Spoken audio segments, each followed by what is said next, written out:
Pinabulaan na naman ng DOJ na planted o itinamnim lang ang sako ng buto na natagpuan sa Taal Lake. At mula dito sa TV5 Media Center nangunguna sa balita si News 5 Justice Correspondent Camille Samonte. Camille, ano pa ang mga karagdagang sinabi ng DOJ?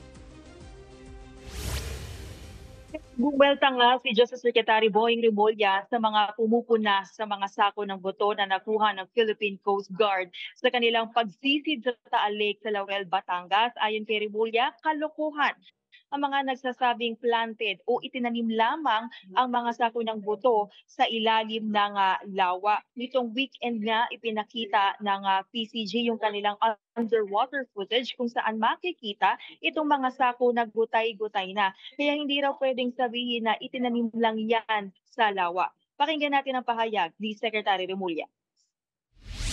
Kalokohan yan. Alam mo yan, this country is full of politics and troll farms that they always want to spoil whatever good things that we can do as a country. And that's part of politics. It's the politics that they want to practice, so be it. Ayon pa nga kay Remulla, mas lalong tumitibay ang kaso sa mga nawawalang sabongero dahil nga sa na-recover na mga buto, pero hindi raw pwedeng madaliin ang proseso. Kailangan daw matiyak na masusunod ang tamang DNA methodology sa mga buto. Narito ang pahayag ni Secretary Remulla.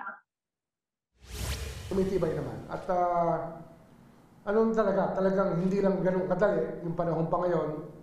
Tsaka nakita nyo naman yung mga nakuha yung video, malabo talaga ang tubig, hindi ganun kadali. We are very grateful for the cooperation being given to us by the Japanese government. But of course, our own government, DOST, ang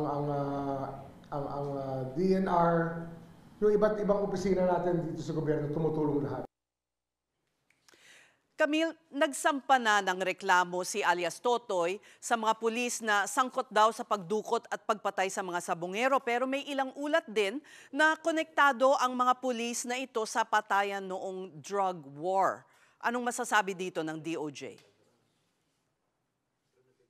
Iimbestigahan na nga rin ng DOJ ang posibilidad na konektado itong mga ilang pulis na pumapatay sa drug war sa pagpatay sa mga nawawalang sabongero. Narito ang pahayag ni Secretary Remulla. I think that the death squads might intersect more on the death squads. The people who undertake the contractual killings may intersect somehow with the drug war and with the isabong.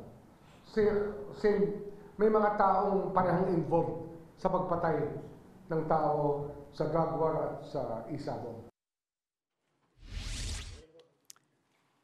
At yan ang ulat ni Camille Samonte live mula sa TV5 Media Center. Mga kapatid, Jig Manikad po. Pagdating sa mahalagang balita sa loob at labas ng bansa, dapat una sa lahat, mag-follow at mag-subscribe na sa social media pages ng News 5.